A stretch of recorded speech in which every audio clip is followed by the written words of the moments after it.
Halloween tradition ruined by an entitled parent and their entitled kid. This happened over 10 years ago, so some of the dialogue may not be word for word, but it was the actions that are key to the story. Me and my wife don't have any children. We weren't able to have any due to health reasons, but we used to live in a suburb which had many families with small children. What we do each year is go all out on Halloween for the local children. It's a way we give back to our community and have fun while doing it. We probably have enough Halloween decorations and animatronics to supply a couple of haunted houses with stuff left over. So we try to do something different every year for the kids and dress up to hand out candy. It's our favourite holiday. Each year, we would divide the decorations. In the backyard, we had strobes, scary music, fog machines, several animatronics, and it was pretty cool, but intimidating to some of the smaller children. Some kids would cry out of fear if their parents suggested going through the backyard to get candy. In the front yard, we had some more tame decorations, and my wife was dressed up handing out candy. In the backyard, I had a huge candy dish set up, but I was hidden out of sight, controlling some of the effects and animatronics. This year, we had 20 pounds of candy, 4 to 5 pound bags, split between the front yard and the backyard.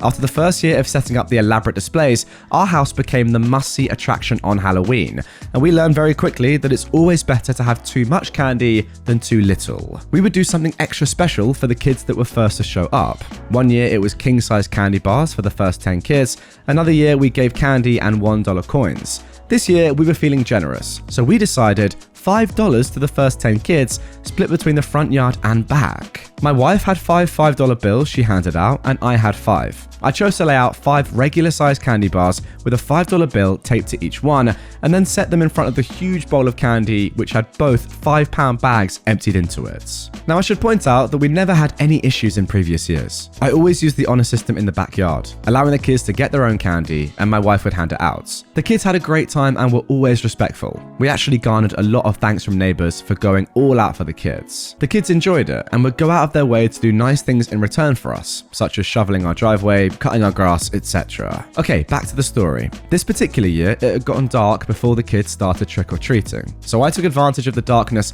with some of the more stealthy animatronics, ones that moved but were hard to see because they weren't lighted, like snakes, spiders, and bats. From the sidewalk, kids that were not scared or wanted to be scared would walk down a small path around a few trees where I'd let the grass grow close to knee-high, which helped camouflage the strobe lights and fog machines. I would have a few small outdoor speakers playing some kind of creepy or scary sounds or music as the kids would walk down the path to a clearing in front of our shed where we had this huge, creepy-looking wicker chair with a motion-triggered zombie that sat in it. You would have to pass in front of the zombie to get to the table which had the candy, and a sign stating that we used the honor system, please take 1 piece of candy. Well, the first kids showed up, a boy about 8 or 9 years old, his 4 or 5-year-old sister with their mum. It was not uncommon for kids to be accompanied by their mum or dad if they dared to go into the backyard. Both kids took one look down the dark path and chose to go to the front yard for candy. This continued for about 10 minutes before a kid about 13 or 14 gathered up the courage to come through the backyard. Yes, I scared the heck out of him, but when he made it to the table, he just stood there. I wasn't sure if he was still shook up from the zombie jumping up because he just stood at the table for a moment, afraid to take any candy. This happens a lot too, because they think something will grab them if they touch the candy. One year we used the candy bowl with the hidden hand that would do just that, but not this year.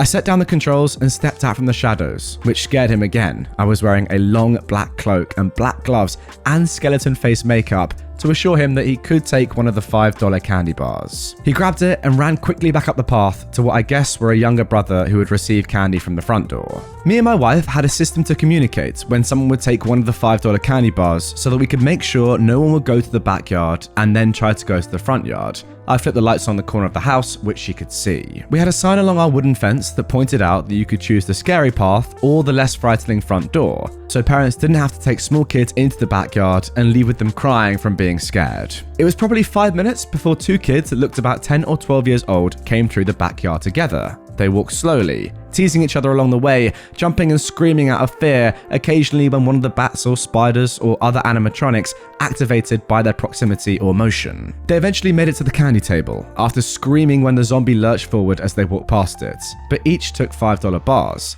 This left me with 2 more to give out, and then I'd be on the normal fun-size Halloween candy, 5 pounds of Snickers, Twix, Milky Way, 3 Musketeers, and Hershey's. The next group I could see were 2 smaller kids, around 3 to 5 years old, with an obese kid who looked 14 or 15, accompanied by the entitled mother of this story. The 2 little ones made their way to the front porch after the older entitled kid motioned for them to go and get candy. Then the entitled mum and the entitled kid decided to walk down the path in the backyard together. One of the first things I hear wasn't a startled scream, but the stuck-up female voice of the entitled mum. What a horrible waste of money. This is ridiculous. It was shrill and snide sounding. What she said angered me a bit, but I didn't want to ruin it for her kid, so I rushed to reset the zombie and take cover. Now, the entitled mum made sure she was speaking loudly enough so that anyone in the backyard could hear her. This isn't something for kids. This is sick.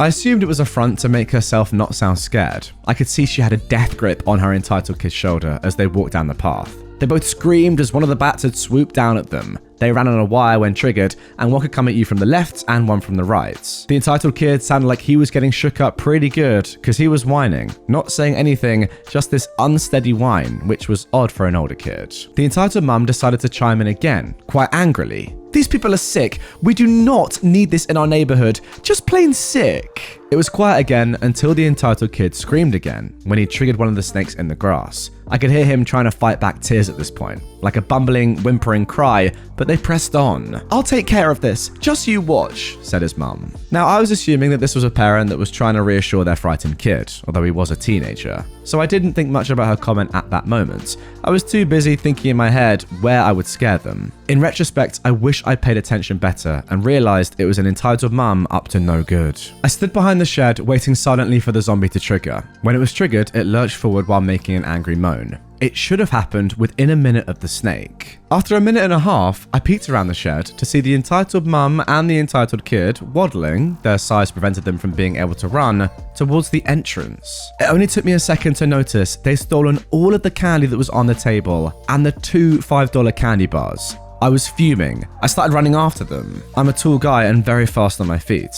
I got about 3 good strides in before I tripped over wires. What the heck? I looked down and saw that the entitled mum had cut the wires on the animatronic bats. When I looked up again, I could see her gathering her 2 little ones and hurrying them to a car with the entitled kid.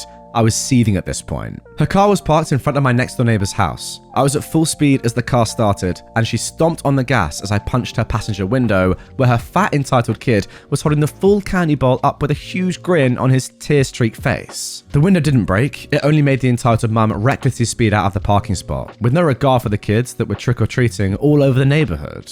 Several parents and neighbors came up and asked me what was going on. I explained what they'd stolen. Thankfully, one of the parents had got the license plate number before she got off our streets. I was ticked, but I realized that we had other kids that wanted to visit. I closed the gate and explained to my wife what had happened. We decided to split the front door candy so we could at least pass out candy in the backyard, allowing other kids to enjoy our horns. When I went back there to fix what the entitled mum had broken, I realized that she'd cut power cords as well. The frickin' female dog. I took the candy back to my wife at the front door, knowing it would take me a while to fix the damage.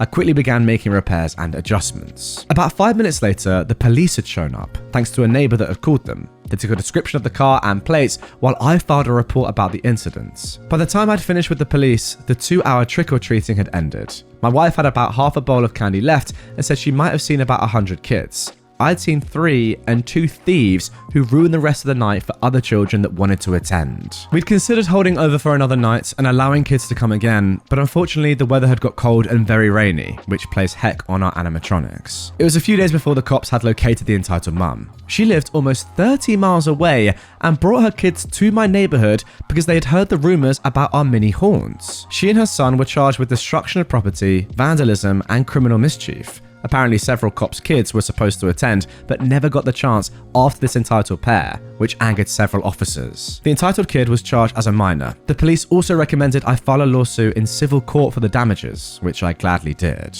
So, the fallout. In court, the entitled mum and her entitled kid tried to claim that I was bringing Satanism into the community, a community she didn't live in, and that she felt that she had to do something. They were as snide as ever in court. The entitled mum was found guilty of destruction of property and vandalism, but not criminal mischief. She got 6 months in county jail. The entitled kid was removed from her home and spent the next 2 years in juvenile detention. Apparently, this was not the first time he'd been in trouble. The court never elaborated on his previous crimes due to him being a minor. As for the civil lawsuit, I won, and she was ordered to pay me $4,000 in damages, plus another $6,000 in lawyer fees. The neighbour across the street is an attorney and represented me. We continued our haunts for 2 more years until we moved out to the rural area we live in now. We don't get trick-or-treating kids because the nearest house to ours is about a quarter mile away. I don't know about you guys, but when I come across stories like the one I just read on r/EntitledParents, and it's so clear that OP and his wife have put so much effort in only for the whole thing to be ruined by an entitled parent, it makes it even worse than if they put no effort in at all. Like, yeah, encountering a random entitled parent out in the wild and them doing something stupid is very annoying, but when you put this much effort into something that brings people so much joy and then it's spoiled by an entitled parent, that is so much worse. I don't even understand what their motive was. If they're coming all this way, 30 miles, to see your house, was the whole plan just to ruin everything? Like, I don't get it. Why is it that someone always has to ruin something that other people love so much? The amazing thing is that at least the cops' kids were going to go and see it, so therefore the cops had a great incentive of actually tracking down this entitled mum and her entitled kid, and making sure they saw some justice. Entitled mum tries to get me and my co-workers fired after we scare her kids at a haunted house. When I was in high school, I used to volunteer at my local haunted house during the Halloween season. As a volunteer, I'd be dressed up in accordance to the theme of the house in some sorts. It's a very popular haunted house, and we usually sell out tickets very fast. On the website to buy tickets, it clearly states this isn't for children. We don't hold back at all. While it's a no-touch haunted house, we do everything in our power to spook you, inserting ourselves in the group, zoning in on people who look scared to scare them more, following people, etc. So during this specific year, it was an insane asylum theme, and I was dressed as a gory, escaped patient. My job was to hide in the woods along this pathway and scream and then run from the woods into groups to scare them. There were 3 other people in the woods with me to scare people. We were the first scare you encountered in this setup. So here we are hiding behind trees, and one group starts to walk into our scare zone. We start to make noise, whisper loudly, and dash around in the woods to get people on edge. After they pass about 15 feet in front of us, we all dash out, surrounding the group with fake knives and weapons. We looked pretty horrific, to be honest. None of us scope out groups before they walk through. We're not really focused on who is in the groups. However, there are kids in this group, and they start screaming bloody murder. We scared the fluff right out of them. Their mum starts to scream at us and berate us for scaring her kids. We all just stare at them, half staying in character and half confused. It's a haunted house. What did you expect? They eventually move on and we go back to spooking people. Later on in the night, when we finish, we're all coming back to the changing rooms they've set up for us, so we don't need to drive home looking like we've murdered people. The mum comes charging at us, screaming about how her kids won't sleep for weeks and we should be ashamed of ourselves, and how she's going to get us fired for scaring her kids. She goes to our boss and explains everything that happened, how we scared her kids, and that she wants us fired for scaring her kids so bad. I want them fired. They scared my kids so badly. What were you thinking having this type of stuff at a family event? What do you mean, what was I thinking? It states on the website and everywhere before you enter that this is a haunted house. Our job is to scare the fluff out of you. It says on the website that it's not recommended for under 13s because we scare people. Well, how was I to know it would scare my kids? Since the event is run by the town, I thought it would be like a kids' haunted house. I'm going to speak to the mayor of this town and have this shut down. I'm friends with the mayor. He'll stop this awful haunted house. Mom, if you want to speak to the mayor, you'll need to wait a few minutes. He was the insane surgeon in the haunted house, and he's washing off the blood from his costume. The entitled mum sighs angrily and walks away, waiting for the mayor. Apparently the mayor was understanding, but couldn't do anything because it's a haunted house. What does she expect? The haunted house is still running to this day, so I guess her shutting us down didn't work. Alright, well that is good news, and at least the boss and the mayor didn't crumble to this entitled woman and give in to her demands. Because goodness me, if they had, wow, they would have gone down massively in my respect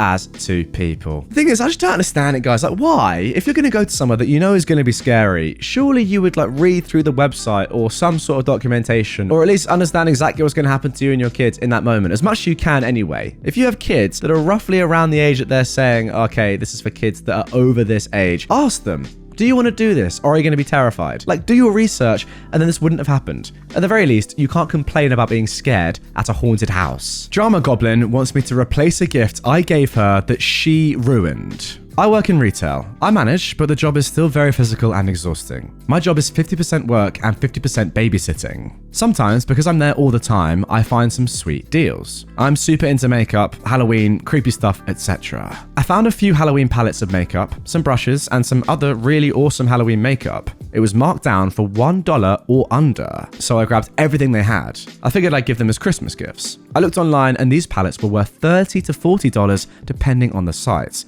not to mention the other stuff. Now, my husband and the drama goblin of this story's trapped husband are best friends. She is originally a friend of my husband and mine from high school. However, after about a decade and her still staying in her same mindset, we've drifted apart majorly. She is a monster goblin. I'm usually pretty low contact with her. She recently was diagnosed with seizures and swore this was a whole new leaf she was going to change for the better. A few days ago, her husband happened to come by right before I went to work, and so I made a package to send her of one of all the different makeup and accessories that I got. I posted pics of a few of my makeup looks and she commented she wanted to play too. I sent a bag with her husband and told him to tell her I had some for myself and some for another of my friends that sometimes hangs out with the drama goblin and me, though it's been 3 years. It had been about 4 or 5 days. Last night, she randomly messaged me. Maybe I'm taking this the wrong way, but it went right through me. She said that she'd given the makeup I gave her to her young daughters. She said she just didn't think it would be nice enough for her. After her daughters played with it, she saw how pigmented it was and decided she did like it and tried to take it back. Of course, her daughters threw a fit and the makeup was ruined in the process. She then complains that she'll never get to use it now. She asked me if I've given my other friends hers yet. I was like, no, because I've been kind of sick and quarantining since the day after her husband had been over. She then has the audacity to ask if instead of giving it to my friend, I can give it to her instead, because it's not fair that her kids broke hers. I was shocked. How can a grown 35-year-old woman think that's reasonable? I just didn't even respond. She blew up my phone for about an hour or so after. I finally read the text this morning. It was a lot of, it's not fair, she won't even miss it, it's not my fault my daughter's busted it, etc, etc. I wanted to screenshot and send her own message to her, but I refrained. She didn't think she would like them, so she gave them to her daughters, gave them to 2- and 4-year-old girls to play with. What did she think would happen? Now, don't get me wrong here. Nothing wrong with thinking that something you've received as a gift isn't going to be suitable for you, and then, giving it to your children. That's absolutely fine. And if your children love it, then great. As we saw in this post, they seem to really enjoy the makeup. The problem comes, well, the two problems arise. Firstly, when you try and get that thing that you've given to your children back off them. I mean, in the history of parenting, has there ever been a good idea? And then secondly, mentally, when you go to the person who gave you the gift in the first place, tell them, yeah, I actually gave it to someone else, my kids, but I want another one from you because I've realized I now want it back, because I realize now that I actually want it in the first place and my kids ruined the one that you gave me that I gave them. So give me another one. Yeah, that is ludicrous. Anyway, guys, that is going to do it for this special Halloween episode of r/EntitledParents. If you've heard any background noise, maybe some kids shouting in the street, that is because it is Halloween right now at the time of recording. So obviously people are trick-or-treating. I hope you had a good one if you do trick-or-treat. And if you don't, then why are you such a loser like me sitting inside? That's my question to you.